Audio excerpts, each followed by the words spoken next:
ఇలాంటి స్థితి పరమాత్మ మనకి బోధించాడు గీతలో. ఆ స్థితికి నువ్వు చేరుకోవాలి రా. వాడు చేరుకున్నాడు. అంటే భయపడి కనుక భయపడ్డా ఎవరికి భయపడాలి? పరమాత్మకి తప్ప. ప్రహ్లాదుడు చూడండి, మొన్నటి రోజునే ఆ భగవంతుడితో ఏమన్నాడు? అరే బ్రహ్మదేవ, ఎందుకయ్యా నీకు స్వామివారి దగ్గరికి వెళ్ళి భయపడుతూ వస్తున్నావో? నేను భయపడేది ఒక్కరికే. ఎవరికి? సంసారానికి అన్నాడు. సంసారానికి భయపడాలి, లేదా పరమాత్మకు భయపడాలి. అప్పుడు వైరబుద్ధి కారణంగా భక్తుడు కాలేకపోయాడండి. మనకు అనిపిస్తుంది, ఇంత కృష్ణస్మరణ చేస్తున్నాడు కదా, వీడి భక్తుడు ఎందుకు కాలేకపోయాడు? ఎందుకు భక్తుడు కాలేకపోయాడు? వాసుదేవ కొంచెం ఇలా కూర్చోండి, స్ట్రైట్ అటెన్షన్. ఎందుకు భక్తుడు కాలేకపోయాడు అంటే వైరబుద్ధి వీడిది. పరమాత్మతో వైరం పెట్టుకోవాలి, అంచేత భక్తి కుదరదు. ఎవరిని నువ్వు ద్వేషిస్తావో వాడిని ప్రేమించగలవా? ప్రేమించాలి అంటే ఆ ద్వేషం పోవాలి. కానీ వీడి ద్వేషం ఎట్లా పోతుంది? తనుమానిన, ఇక్కడ మంచి మాట అన్నారు, తనుమానిన అంటే ఎవరికి దేహమే నేను అన్నటువంటి భావం, దేహాత్మ బుద్ధి ఉంటుందో అట్టివాడు పరమాత్మని భక్తి చేయలేడు. వాడి శరీరమే వాడికి ముఖ్యం అనిపిస్తుంది. ఆస్తే ప్రతీక్షంత జన్మ హరే వైర అనుబంధకృత. వైర అనుబంధం, వైరం అంటే విరోధం, కృష్ణుడితో విరోధం వీడికి. అంచేత శుకుడు అంటున్నాడు, ఆస్తే కూర్చున్నట్ట ఇంట్లో. దేనికోసం కూర్చుని వెయిట్ చేస్తున్నాడంటే ఎప్పుడు పూరుడు వస్తుందో అప్పుడు ఆ సంతానాన్ని చంపేస్తా. అష్టమ గర్భంగా ఇలా కూర్చున్నాడు. ఇలా కూర్చునుండగా అప్పుడు చూడండి, హరిమయము విశ్వమంతయు హరి విశ్వమయుండు సంశయము పని లేదు. ఆ హరిమయము కాని ద్రవ్యము పరమాణువు లేదు. హే వంశపావన వింటే. ద్వితీయ స్కంధంలో ఈ శ్లోకం ఇది, పోతనామర్చుల వారిది. అంటే హరిరేవ జగత్ జగదేవ హరి, హరితో జగతో నహి భిన్న తను ఇది యస్య మతి పరమార్థగతి స నరః భవసాగరం ఉత్తరతి. ఈ శ్లోకానికి అది తెలుగు అనువాదం. హరిమయము విశ్వమంతయు హరి విశ్వమయుడు అంటే హరిలో విశ్వం ఉన్నది, విశ్వంలో హరి ఉన్నది. అదండి వాసుదేవ అంటే అర్థం. అంచేత అంత గొప్ప నామం. ఈ విధంగా అంటున్నారు, హరిం చింతయానః, హరిని కృష్ణుణ్ణి తలుచుకుంటూ జగత్ తన్మయం దదర్శ, ఈ విశ్వాన్ని కృష్ణమయంగా చూచాడట కంస. గీతలో శ్లోకం ఇక్కడ అనుసంధానం చేసుకోవాలి. పరమాత్మ అన్నాడు, తద్బుద్ధయః తదాత్మానః తన్నిష్ఠాః తత్పరాయణాః గచ్చంతి అపునరావృత్తిం జ్ఞాన నిర్ధూత కల్మషాః. గీతా శ్లోకం. తద్బుద్ధయః అంటే పరమాత్మయందే బుద్ధి. తదాత్మానః, ఇక్కడ ఆత్మ అంటే మనస్సు. ఆ మనస్సును కూడా స్వామివారి అందే.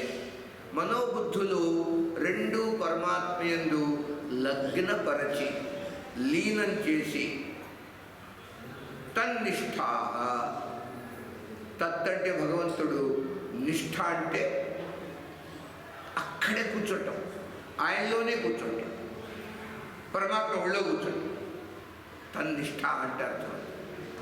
నిష్ఠ అనగా నితరాం స్థీయతే అస్యాం ఇది నిష్ఠ. నిష్ఠా శబ్దానికి అది డెఫినేషన్. పరమాత్మలో కూర్చుంటాం, ప్రపంచాన్ని వదిలేసి. అలా ఎవరైతే ఉంటారో అట్టి వారికి పునరావృత్తి లేదు అన్నాడు భగవంతుడు. మళ్ళీ పుట్టరు వారు, నాలోకి వచ్చేస్తారు. ఇట్లా ఈ భగవంతుని యొక్క ఆదేశం ఉన్నదే, దాన్ని తూ చా తప్పకుండా పాటిస్తున్నాడు కంస. మరి వాడు రాక్షసుడైతే మాత్రం ఏం నష్టం ఆయనకి, అవేం పట్టవు. నీ మనసు నాలో ఉందా లేదా అదే చూస్తాడు ఆయన. నువ్వు అసురుడివే, దైత్యుడివే, దానవుడివే, రాక్షసుడివే ఏమి చూడాయన. మనిషివే, దయ్యానివే, నో, నీ మనసు ఎక్కడుందిరా, నాలో ఉంది కదా, నువ్వు నా వాడే, అంతే. మన అంత గొప్పదండి మన్మనాభవ. అలా ఉన్నాడు కంసుడు. అర్ధరాత్రి సమయం పురుటి కోసం వేచి ఉన్నాడు. తన గృహంలో ఒక వరండా ఉంటే ఆ వరండాలో కూర్చున్నాడు, ఆలోచిస్తూ నిద్ర పట్టటల్లా ఏం చేయాలి పురుడు వస్తే.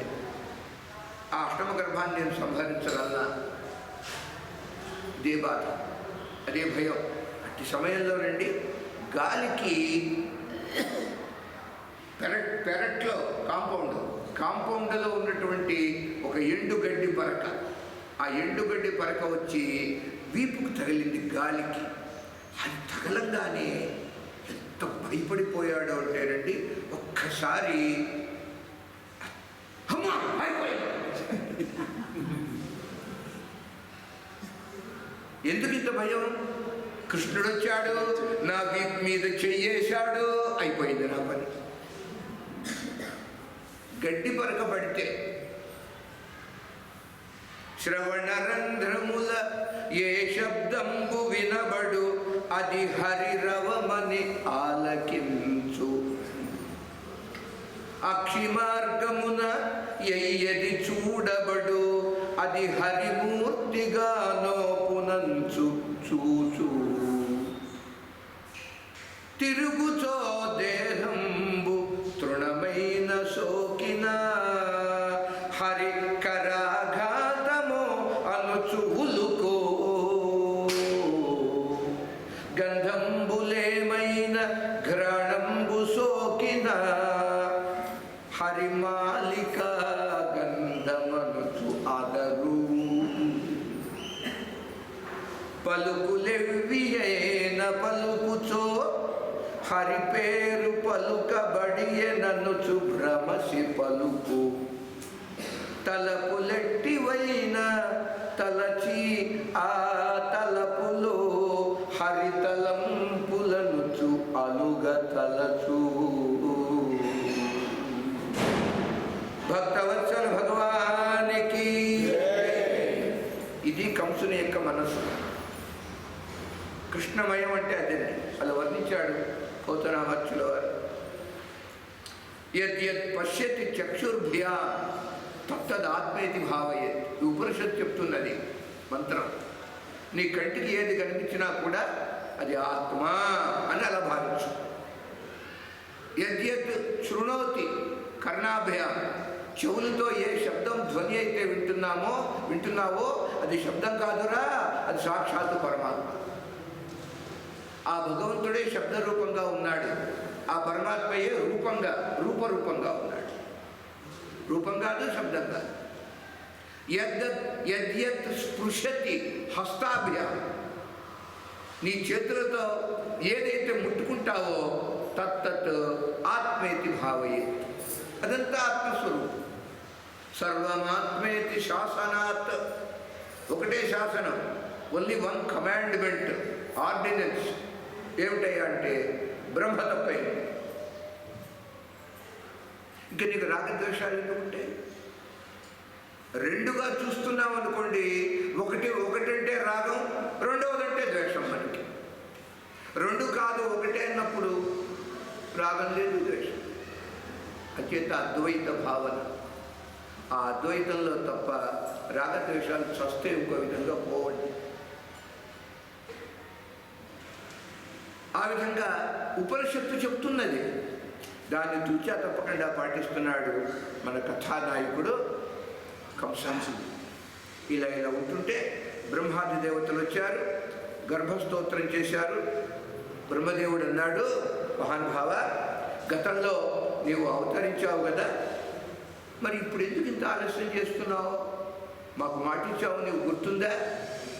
నేను స్తోత్రం చేశాను క్షీరసాగరంలో, పురుష సూక్తం నేను చదివాను, సమాధి వచ్చింది, నువ్వు చెప్పావు అప్పుడు, ఎందుకు ఇక ఆలస్యం చేస్తున్నావు?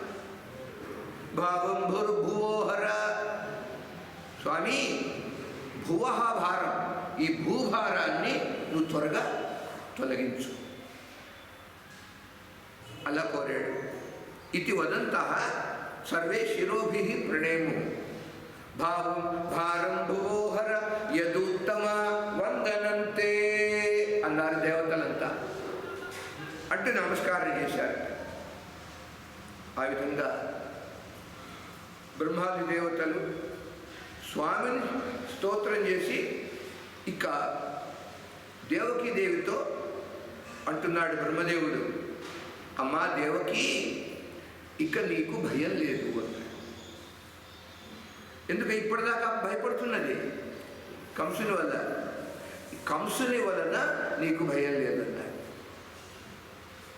తవ దుఃఖ నాశే పోవా సందేహ, ఇప్పుడు నీకు దుఃఖం తొలగిపోతుంది, ఇక ముందు సందేహం ఏముంది తల్లి? ఎందుకు లేదు సందేహం చెప్పండి? అత భయం మాభూత్, అంచేత నువ్వు భయపడమాక. సర్ది చెప్తున్నాడు సానుభూతిగా. బ్రహ్మదేవుడు అన్నాడు, తల్లిని ఉదరంబులోన ప్రధాన పురుషుడున్నవాడు ఎల్లి పుట్టెడి కంసుచే భయమింతలేదు నిజంబు, మాకెల్లవారికి భద్రమయ్యడు ఇంక నీ కడుపెప్పుడున్ చల్లగావలె యాదవావళి సంతసంబును బొందగన్. భక్తవత్సల భగవానికి. బ్రహ్మదేవుడు అంటున్నాడు దేవకీదేవితో, అమ్మా నీ గర్భంలో పురుషోత్తముడున్నాడు. ఉత్తమ పురుషస్త్వన్య పరమాత్మేత్యుదాహత యో లోకత్రయమావిశ్య బిభర్తి అవ్యయ ఈశ్వర. మనమంతా పురుషులు, పరమాత్మ ఎవరండి? పురుషోత్తమ. మనమంతా పురుషులు, జ్యేష్ఠ పురుషులు. ఆయన పురుషోత్తమ. ఆయన ఆ పురుషోత్తముడు నీ గర్భంలో ఉన్నాడమ్మా, ఇక నీకు భయం ఎందుకన్నాడు బ్రహ్మదేవుడు. అలా చెప్పి వెళ్ళిపోయారు వాళ్ళు. ఇంతవరకు దశమ స్కంధానికి ఇది భూమిక, అసలు కథ ప్రారంభం కాదన్న. ఇంతవరకు భూమిక. ఇప్పుడు కృష్ణ జన్మతో కథ ప్రారంభం. ఎందుకండి ఇంతవరకు చెప్పింది కథ కాదా? ఎందుకు కాదంటున్నారు అంటే, ఇక 2 అధ్యాయాలనే. 3వ అధ్యాయం మొట్టమొదటి శ్లోకంలో అథ అన్న శబ్దం ఉంది. ఎక్కడైతే అథ అనే శబ్దం ఉంటుందో అది కథకి ప్రారంభం. అథ కథా ప్రారంభ అంటారు. అందుకే అథ శబ్దం చాలా గొప్పది. అథ అంటే సాక్షాత్తు భగవంతుడే. ఆ శబ్దం అంత గొప్పది. అథ సర్వగుణోపేత కాల పరమశోభన యర్హేవ అజన జన్మర్క్షం శాంతర్క్షగ్రహతారకం. జన్మర్క్షం భాగవత శ్లోకాలండి, కష్టం. జన్మర్క్షం శాంతర్క్ష గ్రహతారకం. జగు కిన్నర గంధర్వా తుష్టువు సిద్ధ చోరణ చారణ విద్యాధర్యశ్చ నృతు అప్సరోభి సమముద. పరమాత్మ యొక్క ఆవిర్భావ కాలం కదండి. ప్రకృతి అంతా పరవశించిందిట. ప్రకృతి నేచర్ ఎంత పరవశంగా, ఎంత అందంగా తనను తాను అలంకరించుకొని సిద్ధంగా ఉన్నదంట ప్రకృతి. ఎందుకని? పురుషుడు వస్తున్నాడు, పురుషోత్తముడు వస్తున్నాడు. ఎవడి పురుషోత్తముడు? ప్రకృతికి ఏమవుతాడు? భర్త. చాలా కాలం తర్వాత ఎక్కడో వైకుంఠంలో మాకు అందకుండా చిక్కడు దొరకడుగా ఉన్నటువంటి పరమాత్మ ఇవాళ భూలోకానికి వచ్చి ఆహా దర్శన భాగ్యం ఇస్తున్నాడు కదా.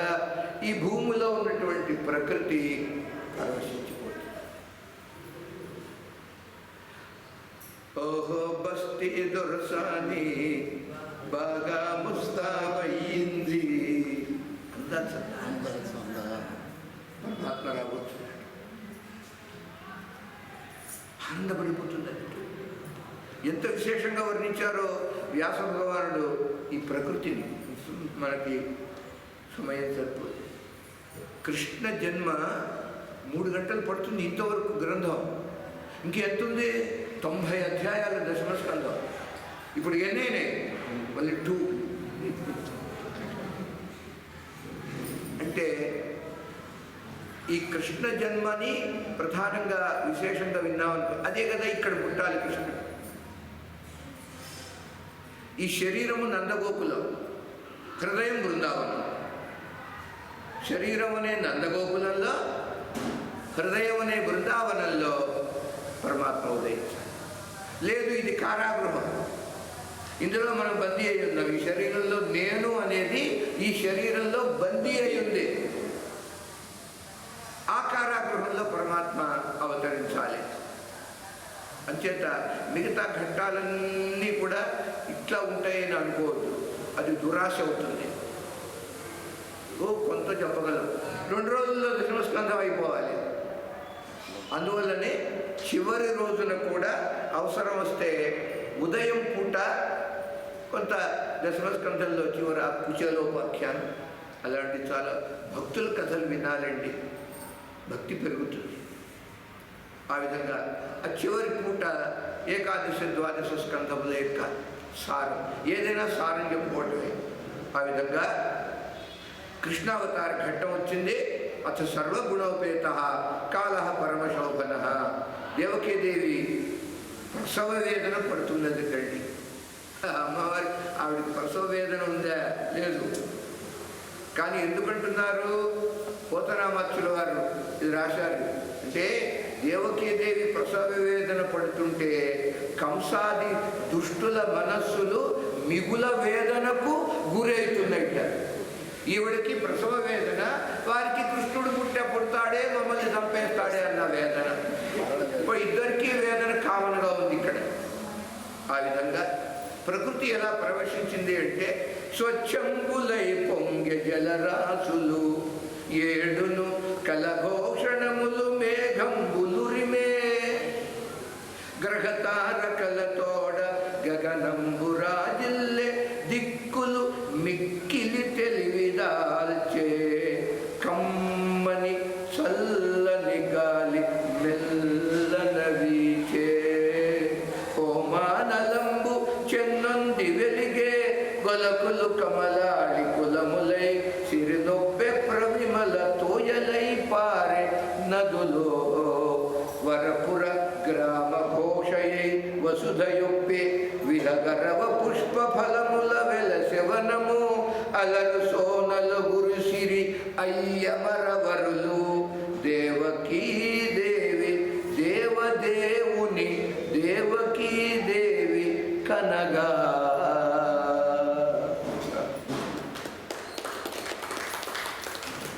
భక్తవత్సల భగవానికి దేవదేవుని దేవకీ దేవి కనగా. 2 అర్థాలు చెప్పుకున్నాం. కనుట అనే శబ్దం తెలుగులో అద్భుతమైన మాట అండి. ఏ భాషలో లేదు ఇలాంటిది. దేవకీ దేవి చూచిందంతే. ఆవిర్భూవ అంతవరకు అదృశ్యంగా ఉండే పరమాత్మ దృశ్యుడయ్యాడు, అది అవతారం. అప్రకటంగా ఉండే పరమాత్మ ప్రకటమైతే అది అవతారం. అవతరణము, అవ అంటే క్రిందికి, తరణం దిగిరావాడు. ఎక్కడో కనపడకుండా ఉండేవాడు వైకుంఠంలో భూలోకానికి వచ్చి అందరికీ కనిపిస్తాడు, అది అవతారం. గంధర్వులు పాడారు, రంభాది కాంతలు ఆనందంగా నృత్యం చేస్తున్నారు, సిద్ధపురుషులు వీరంతా కూడా. ఆకాశంలో అంతటా చంద్రాది గ్రహాలు ఎంత నక్షత్రాలండి స్పష్టంగా ఉంది. సమస్త దిక్కులు ఆనందంతో వెలిగిపోతున్నాయి. సముద్రాలన్నీ నిర్మలమైన జలంతో పొంగుతున్నాయి, అలలు తీవ్రంగా. అవ్యక్త మధురంగా మేఘాలు ఉరుముతున్నాయి, సువాసనలు వెదజల్లుతున్నాయి, పిల్లగాలులు వీస్తున్నాయి. ఆ సమయంలో మహర్షులండి అరణ్యాలలో వాళ్ళ ఆశ్రమాలు ఉంటాయి. వారి వారి ఆశ్రమాలలో ఆయా మహర్షులు ప్రత్యేకమైన హోమములు చేస్తున్నారట. సమయం అర్ధరాత్రి 12 గంటల సమయం. శ్రావణ మాసం, అష్టమి తిథి, రోహిణి నక్షత్రం. మహర్షులు హోమాలు చేస్తున్నారు. ఏమి హోమాలు చేస్తున్నారండి?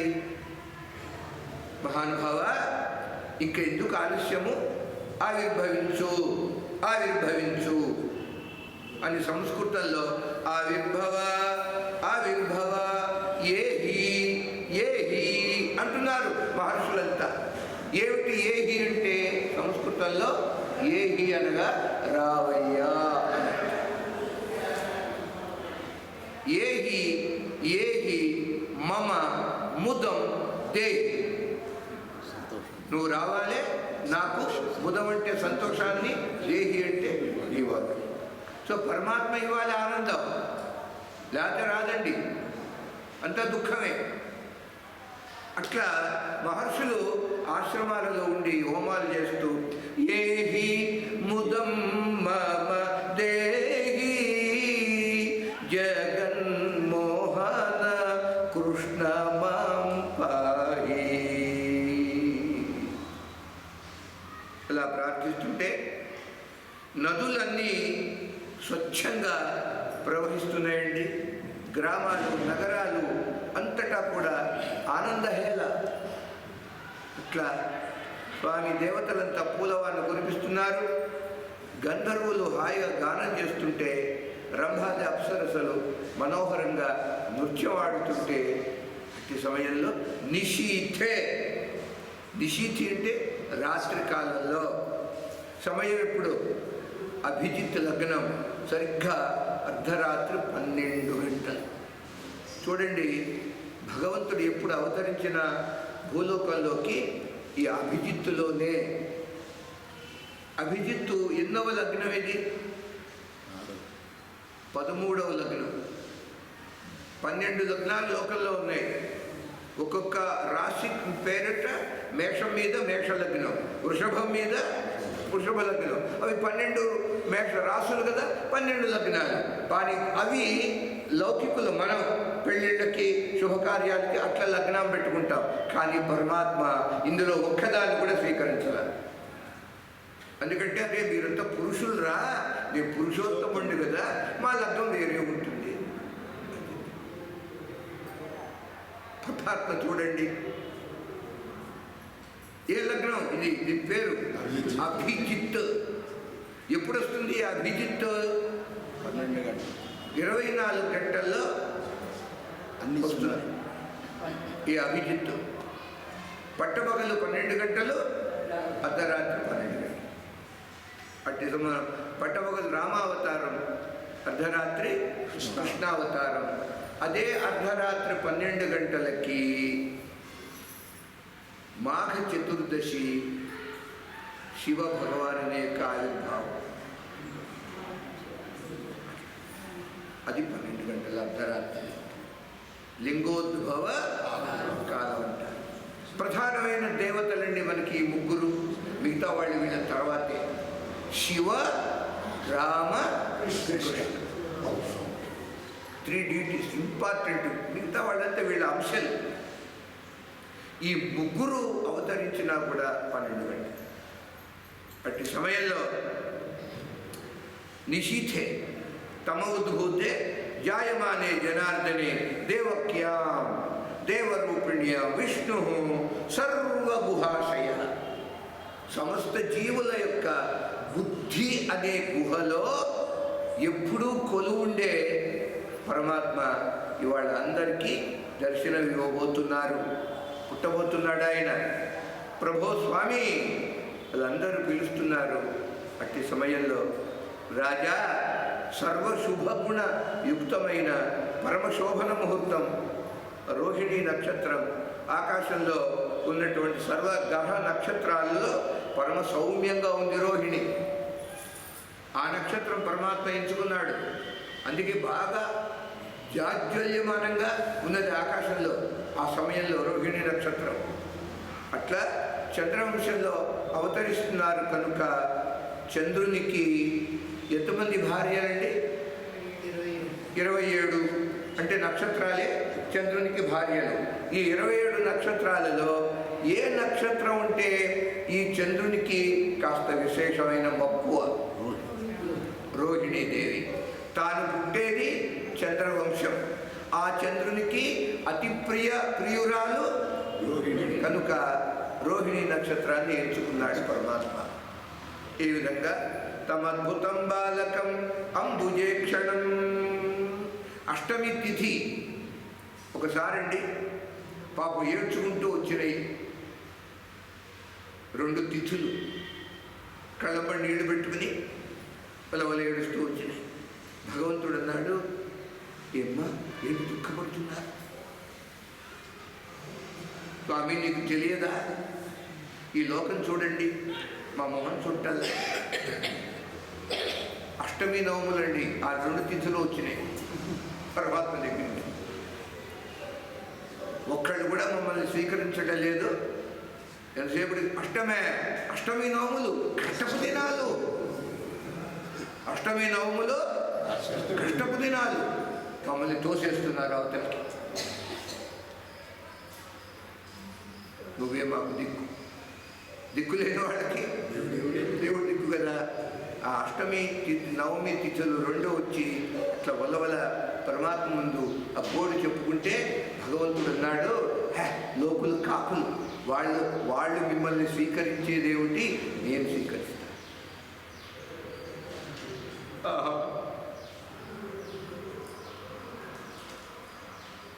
రామావతారం నవమి, కృష్ణావతారం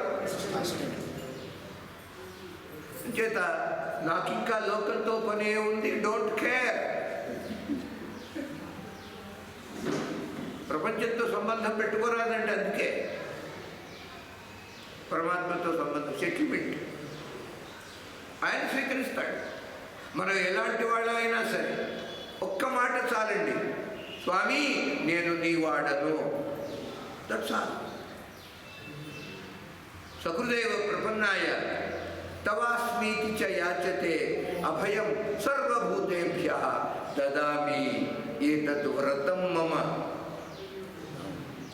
ఎవ్వడైనా సరే నా వద్దకు వచ్చి, రామా నేను నీ వాడను, బస్ నువ్వు ఎటువంటి వాడో మాకు కళ.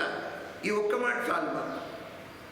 ఎంత దుర్మార్గుడైనా సరే అపిచేత్ సుదురాచార భజతే మామనన్యభాక్ సాధురేవ సమంతవ్యః సమ్యక్ వ్యవసితో హి సః క్షిప్రం భవతి ధర్మాత్మ శశ్వచ్ఛాంతిం నిగచ్చతి కౌంతేయ ప్రతిజానీమి నమే భక్తః ప్రణశ్యతి. అంత దుర్మార్గుడు ఆ క్షణం వరకు.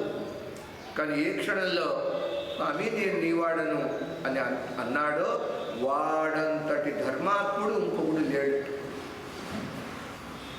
కనుక పరమాత్మ ఎలా పుష్కలమైన చంద్రుడు తూర్పు దిక్కులో 16 కళలతో చంద్రుడు ఉదయించినట్టుగా పూర్ణబింబం అట్లా కృష్ణచంద్రుడు ఉదయించాడు. భక్తవత్సల భగవానికి జై. సవిస్మయోత్ఫుల్ల విలోచనో హరిం సుతం విలోక్య ఆనక దుందుభిస్తదా. ఎలా ఉన్నాడు పరమాత్మ? విష్ణుమూర్తే ముందు కనిపించాడు. అలా కన్నది దేవకీదేవి, అలాగే కన్నాడు వసుదేవుడు కూడా. విష్ణుమూర్తిగా కనిపించాడు చతుర్భుజాకారంలో, శంఖచక్ర గదా పద్మాలతో దర్శనమిచ్చారు. అయితే ఇట్లా పొడుగ్గా ఇట్లా ఉండి కాదు, బాల రూపంగా ఉన్న విష్ణుమూర్తి. ఇట్లా మనసుతో ఊహించుకోవాలి. బాల శివ, బాలకృష్ణ, కృష్ణుడు పారాడుతూ ఉన్నట్టు. బాలకృష్ణ అంటే కరారవిందేన పదారవిందం ముఖారవిందే వినివేశయంతం వటస్య పత్రస్య పుటే శయానం బాలం ముకుంద, బాలముకుంద. అట్లా దర్శనం అంటే కృష్ణుడే కానీ ముకుందులాగా ఉన్నాడు. అద్భుతమైనటువంటి దర్శనం చూచి పరమాత్మని తమద్భుతం బాలకమంబుజే క్షణం చతుర్భుజం శంఖ గదార్యుధాయుధం శ్రీవత్సలక్ష్మం గళశోభి కౌస్తుభం పీతాంబరం సాంద్రపయోగ పయోధ సౌభగం మగార్గ వైదూర్య కిరీట కుండల తుషా పరిష్వక్త సహస్ర కుంతలం ఉద్దామ కాంచం గద కంకణాదిభిః విరోచమానం వసుదేవ ఐక్షత. భక్తవత్సల భగవానికి ఉద్దామ కాంచి అంగద కంకణాదిభిః విరోచమానం. విరోచమానం అంటే వెలిగి వెలిగిపోతున్న అట్ట పరమాత్మ. అది ఎంత వెలుగు! దివి సూర్య సహస్రస్య భవేద్ యుగపదుత్థిత యది భాః సదృశీ సాస్య భాసస్తస్య మహాత్మన. గీతా శ్లోకం. దివి ఆకాశంలో ఏకకాలంలో 1000 సూర్యులు ఉదయిస్తే ఎంత కాంతి ఉంటుందో అది సరిపోదట పరమాత్మ యొక్క కాంతి ముందు. అది కూడా బలాదు. ఇది భాహ అట్లా అంత వెలుగుతో పరమాత్మ దర్శనం ఇచ్చారండి. చూచాడు వసుదేవుడు, స్తోత్రం చేస్తాడు. ఇద్దరు కూడా వసుదేవుడు మొట్టమొదట, ఆ తర్వాత దేవకి దేవి కూడా స్తోత్రం. అద్భుతం బాలకం, ఒక్క మాట అంతే. ఆ పిల్లవాడు ఎలా ఉన్నాడే అంటే అద్భుతంగా ఉన్నాడు. ఈ ఎన్ని అద్భుతాలో ఊహించుకోవచ్చు ఈ ఒక్క అద్భుతము అనే మాటలో. అసాధారణ బాలకుడు. ఏమిటి అసాధారణ బాలక? బాలరూపంగా ఉన్న ఈయన బాలుడు కాదండి, సాక్షాత్తు పరబ్రహ్మణ్ణి. అలా అర్థం చేసుకోవాలి. రూపం బాలక కానీ ఎవరో పరబ్రహ్మ. ఆ బ్రహ్మ ఎలా కనిపించినా పరబ్రహ్మ పరబ్రహ్మే. వరాహంగా కనిపించాడు, మనం చూసాం, పరబ్రహ్మ. కచ్చపంగా చూచాం, పరబ్రహ్మ. మత్స్యావతారం అష్టమ స్కంధాల్లో పరబ్రహ్మ. ఏదో చేప, తాబేలు, పంది పొరపాటు పడిపోయి అంతే, పప్పులో కాలేసినట్టే. ఎలా కనిపించిన పరబ్రహ్మ పరబ్రహ్మే. ఏ విధంగా? సచ్చిదానంద రూపాయ. అదే ఆయన స్వరూపం. అంచేత ఈ బాలకుడున్నాడే బ్రహ్మని కన్న తండ్రి. ఈ పిల్లవాడిని అనుకోమాకండి, ఎవడు వీడు? బ్రహ్మని కన్నటువంటి తండ్రి. అదృశ్యుడు ఇవాళ దృశ్యమయ్యాడు, అదొక అద్భుతం అండి. నిర్గుణ నిరాకారుడు సగుణ సాకారుడయ్యాడు, అదొక అద్భుతం. లోకానికి అంతటికీ వీడే తండ్రి. అలాంటి వాడు ఒకడికి కొడుకై పుట్టాడు, ఇదొక అద్భుతం కాదా? ఇలా లెక్కేసుకుంటుంటే అనేకాద్భుత దర్శన అని గీతలో శ్లోక విశ్వరూపయోగంలో దాన్ని అనుసంధానం చేసుకోవాలి. ఇక్కడ అంటే జగత్తుకే తండ్రి, జగత్తుకే తల్లి, అంతేనా? జగత్తుకి తాత అంతవరకేనా? ముత్తాత కూడా వాడేనండి. అలాంటి వాడు ఇవాళ తమద్భుతం బాలకం అంబుజేక్షణం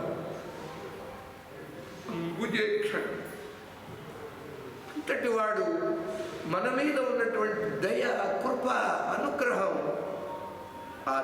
ఆ రూపంగా వచ్చి, అట్లా రాకపోతే మనం చూడలేము ఆయన్ని. కనిపించడు, కళ్ళు పొడుచుకున్నా కనిపించడు. ఆయనంతటా ఆయన అనుగ్రహం చూపి మనకి కనిపిస్తే తప్ప. అదంత అంత అద్భుతం. చూడండి, విష్ణు సహస్రనామంలో పరమాత్మకి ఒక పేరుంది. ఏం పేరు?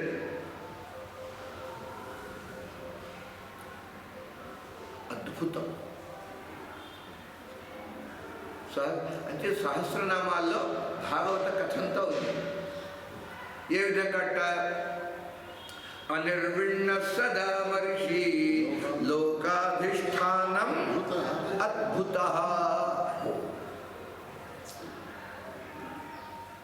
ఆ నామమే ఇక్కడ. తమ అద్భుతం బాలకం. ఈ విధంగా కృష్ణావతారోత్సవ సంభ్రమ అస్పృశ్యన్న ముదా ద్విజేభ్య. బిడ్డ ఎప్పుడైతే పుట్టినట్టు చూచాడో, అద్భుతంగా చూడ వసుదేవుడండి పులకించిపోయాడట. ఎలా? భగవంతుడు జలధర దేవు ఆజాను చతుర్బాహు సరసీరుహాక్షు విశాలవక్షు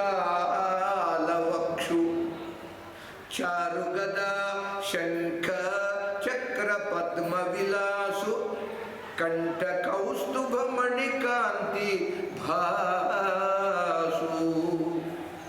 అంత అద్భుతమైన బాలకుడైనా ఈ వక్షస్థలంలో లక్ష్మీదేవి చిహ్నం ఉన్నది, మెళ్ళ కౌస్తుభమణి ఉంది.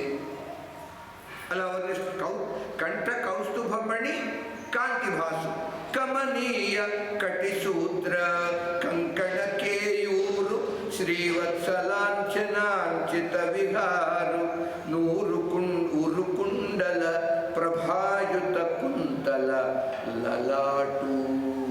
విశాలమైనటువంటి లలాటు పాల భాగంలో ఇక్కడ కుంతలాలు, వంకరగా ఉన్నటువంటి కురులు అవి ఉండటం ఇంకా అందంగా కనిపిస్తున్నట్టండి పరమాత్మ. కుంతల లలాటు, కుంతలాలు. వైదూర్య మణిగణ వర కిరీటు. నెత్తిన కిరీటం ఉంది, మణిగణాలు ఖచ్చితం అయి ఉన్నాయి. అందులో వైదూర్యాలు ఉన్నాయి, గోమేధికాలు ఉన్నాయి, పుష్యరాగాలు ఉన్నాయి, మరకతాలు ఉన్నాయి, మాణిక్యాలు ఉన్నాయి, వజ్రాలు ఉన్నాయి. ఈ నవరత్నముల చేత పొదగబడిన సువర్ణ దివ్యసింహ కిరీటం అది ధరించి ఉన్నాడు. ఇది కథ. పరమార్థంలో శ్రీకృష్ణ పరమాత్మ నెత్తిన ఉండే కిరీటం ఉందిగా, అది ఏమిటన్నారు? అది బ్రహ్మలోకం. సత్యలోకమే పరమాత్మకి కిరీటంగా ఉంది. ఇది వేదాంతం. పారమేష్ఠ్యం అంటారు సంస్కృతంలో. అంటే పరమేష్ఠి అంటే బ్రహ్మదేవుడు. ఆయనకు సంబంధించిన లోకం సత్యలోకం. అదే శ్రీకృష్ణ పరమాత్మకి కిరీటంగా ఉంది. అంచేత అద్భుతం బాలకం. ఇలాంటి పిల్లవాడిని బాలను చూచాడు. ఎలా ఉన్నాడు? పూర్ణేందు రుచి జాలు భక్తలోక పాలు సుగుణాల వాలు కృపా విశాలు చూచి తిలకించి పులకించి చోద్యమందే ఉబ్బి చలరేది వసుదేవుడు ఉత్సహించే. భక్తవత్సల భగవానికి అలాంటి శిశువును చూచాడట వసుదేవుడు. భక్తుల పాలిటి కల్పతరు, అన్ని గుణములకు నిధి, సద్గుణ నిధి, కరుణామయ అద్భుత శిశువును చూడగానే వసుదేవుడు పులకించిపోయాడు. మనస్సు ఉబ్బి తబ్బిబ్బయింది. ఆశ్చర్యపడ్డాడు. ఆయన ఉత్సాహానికి అవధులు లేకుండా పోయినట్టు అంత ఉత్సాహం. ఎందుకండి ఇంత ఉబ్బటం తబ్బిబ్బైపోవటం? ఎందుకు ఈ ఆశ్చర్యం? అదే అద్భుతం. సనాతనతమ. ఇంత సనాతనుడైన భగవంతుడు నాకు కళ్ళకు కనిపించటమా? నమ్మనా? నేను నమ్మేనా? ఇది కళ లేదు ప్రత్యక్షంగా చూస్తున్నానా? అందుకు అంత ఆశ్చర్యపోయాడు. నిజంగా పరమాత్మ పుట్టాడంటావా? ఏ దేవుకి అలా అడుగుతున్నాడు. వెంటనే ధర్మశాస్త్రం అంటుంది, గతంలో చెప్పుకున్నాం ఒకసారి, పుత్రజన్మ వార్త వినగానే ఆ తండ్రి సచేల స్నానం చేయాలి. అన్నీ తెలిసినటువంటి వాడు క్షత్రియ సుక్షత్రియ వసుదేవుడండి. యాదవులంటే గొల్లలుగాలో గొల్ల జాతి వేరు, వాడు చతుర్థ, వీరు క్షత్రియులు. లోకానికి తెలియదండి, పెద్ద పెద్దవాడు కూడా తెలియదు. చిత్రం అది. యాదవులు అంటే క్షత్రియులు, వసుదేవుడు క్షత్రియ, పరమాత్మ క్షత్రియ వంశంలో పుట్టాడు. రాముడు కూడా క్షత్రియ వంశంలోనే పుట్టాడు, సూర్యవంశం. ఇది చంద్రవంశం. పెరగటం అట్లా పెరిగింది ఎక్కడ? నందుడు కూడా గొల్ల కాదు, నందుడు వైశ్య. అందువల్ల కృష్ణావతారోత్సవ సంభ్రమ. ఆ భగవంతుడు సాక్షాత్తు నాకు కుమారుడుగా పుట్టాడు అనే ఆనందం, ఆ ఆనందంలో తడిశాడట. అదే స్నానం అయిపోయింది. ఎందుకని కారాగృహంలో ఉన్నాడుగా, స్నాన పద్ధతి వేరే ఉంటుంది. అది తెరుస్తారు ఆ సమయానికి. ఇప్పుడు ఎవరు తెరుస్తారు? ఇక్కడ అర్ధరాత్రి సమయంలో. కనుక ఆఫ్టర్ ఆల్ బాత్రూమ్ స్నానం, నీచ నికృష్టమైన బాత్రూమ్ స్నానం మాకెందుకో, సాక్షాత్తు బ్రహ్మయే నాకు కుమారుడుగా పుట్టాడు కదా అనేటటువంటి ఆనంద రసంలో స్నానం చేశాడు. ఎవరు? వసుదేవుడు. తడిసి ముద్దయిపోయాడు. భక్తవత్సల భగవానికి. అదే సమయంలో మానసికంగా దానమిచ్చాడు. ప్రత్యక్షంగా ఇచ్చే అవకాశం లేదు కనుక 10,000 గోవులను కొమ్ములు గిడ్డలని బంగారు తొడుగుతో అలంకరించి దానమిస్తానని సంకల్పం. తర్వాత దానం చేశాడు. ఈ కారాగృహంలో అయితే బయటపడిన తర్వాత. అట్టి తదను త్వం ప్రవిష్ట ఇవ భావ్యసే. మహానుభావ, అయ్యా నువ్వు నాకు కనిపించావు, న్యాయంగా కనిపించేవాడివి కాదు కదా. నమస్కారం పెడుతున్నాడు. ఎన్ని పర్యాయాలు నీకు నమస్కారం పెడితే మాకు తృప్తిగా ఉంటుంది మహానుభావ? వసుదేవుడు అన్నాడు, స్వామి నువ్వంటే ఎవరో నాకు తెలిసింది అన్న. భగవంతుని యొక్క సన్నిధిలో జ్ఞానం కలిగింది వసుదేవునికి. నువ్వు సాక్షాత్తు కేవల అనుభవ ఆనంద స్వరూప, అది బ్రహ్మభావం. అది కలిగింది వసుదేవునికి. కేవలశ్చ అనుభవశ్చ ఆనందశ్చ. నువ్వు ఎవరయ్యా? కేవల ఆనందం, నీలో దుఃఖం లేదు. సుఖము ఉంటే దుఃఖం కూడా ఉంటుందండి. ఎందుకని? ఆ రెండు కలిసి ఉంటాయి. రైలు పట్టాల రెండూ లేకుండా ఉండేది ఆనందం. అది పరమాత్మ యొక్క స్వరూపం. ఈ విధంగా అనావృతత్వాత్ అంటూ నమః పురస్తాత్, నీకు ముందు నమస్కారం, వెనుక నమస్కారం, నీకు ఈ ప్రక్క నమస్కారం, ఆ ప్రక్క నమస్కారం, పైకి నమస్కారం, కింద నమస్కారం, అన్ని దండాలు పెట్టాడు. అనావృతత్వాత్. విశేషంగా దేవకీదేవి భగవంతుడిని స్తోత్రం చేసింది.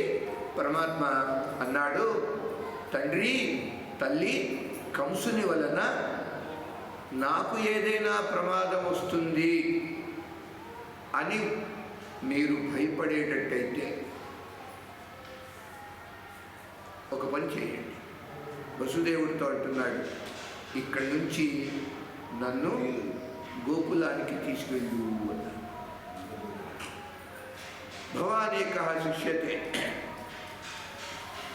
అలా అంటూ భగవంతుడు దేవకి వసుదేవుల యొక్క గత జన్మ రహస్యం చెప్పాడు కారాగృహంలో ఉండగానే. తండ్రి వసుదేవ, మొదటి జన్మ ఈ సుతపుడు మొదటి జన్మ. ఇది 3వ జన్మ అండి. దేవకి వసుదేవులకి ఇది 3వ జన్మ. పరమాత్మ అంటున్నాడు, మొదటి జన్మలో వసుదేవుడు సుతప అనే నామం విష్ణు సహస్రనామంలో వస్తుంది. అప్పుడు ఈ సుతపుని యొక్క భార్య పరమ సాధ్వి, పతివ్రత, పృష్ణి, ఆవిడ పేరు పృష్ణి. ఈ పృష్ణి సుతప వీరిద్దరూ సంతానం లేదు. చాలా కాలం వారికి సంతానం కలగకపోయేటప్పటికీ పరమాత్మని అర్చించారు. అర్చించేప్పటికి భగవద్ దర్శనం అయింది. భగవంతుడు కనిపించగానే ఆ సంతానానికి మొహం వాచిపోయి ఉన్నారేమో, కనిపించగానే స్వామి పుత్ర పుత్ర పుత్ర అని 3 సార్లు ఉన్నారు. భగవంతుడు అన్నాడు, 3 సార్లు నన్ను పుత్రుడుగా కోరాను కనుక నేను రుణము గుంచుకోను అన్నాడు. అప్పటికప్పుడు ఫటాఫట్ అంచేత 3 సార్లు నేను మీ కొడుకును పుట్టాను అన్నాడు. పైగా ఎట్లా పుత్ర, త్వాదృశ పుత్ర, నీలాంటి కొడుకు. నాలాంటి వాడిని నేను ఒక్కడే ఎవరున్నారు ఇంకా లోకంలో, అసదృశ. కనుక నేనే మీకు ఆ జన్మలో ఏ నామంతో పుట్టాడు? కృష్ణి గర్భ అని పేరు పరమాత్మ. 2వ జన్మలో ఈ సుతపుడే కశ్యప ప్రజాపతి, ఈ కృష్ణియే అదితి. అదితి ఆరాధన చేసింది కదా వామనుడు. అది మీ ద్వారా మాకు 2వ అవతారం.